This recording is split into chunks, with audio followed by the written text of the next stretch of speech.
LIC music purchase mix by Deepak दीवाना।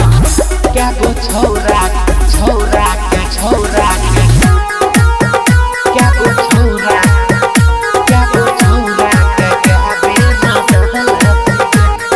केकरा साथे टाइम बिताब छही गे हे कही केकरा साथे टाइम बिताब छही गे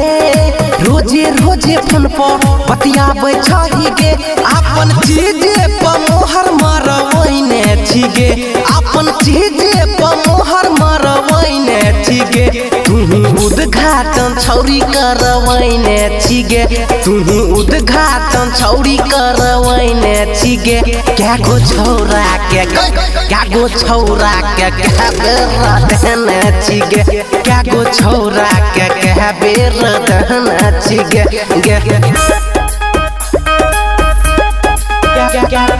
छौरा छौरा के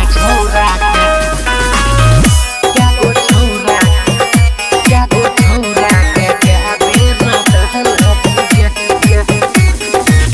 बनने पवितरी छही छिहतरी सब जाने छियो तोहर खेल हे गई कहने छे सेट गे करे छे भेट गे बिना तेल के चलल छौरेल फोन पर तू बोलाबै छही गे गई बीतल बातो छिपाबै छही गे सब जानै छियो कि सकैने छी गे सब जानै छियो कि सकैने छी गे तुही परसादी अपन जुठैने छी गे तुही परसादी अपन जुठैने छी गे क्या गो छौरा के क्या गो छौरा के क्या बेर देने छी गे क्या गो छौरा के क्या बेर देने छी गे क्या गो छौरा छौरा के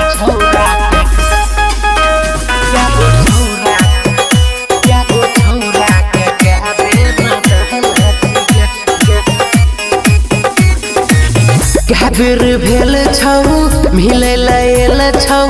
तोहर मकई बहला गे खेत तोहर मकई बहला गे हे गई घर बोहाला जान तो मोहाला पकड़ लियो गेले तेले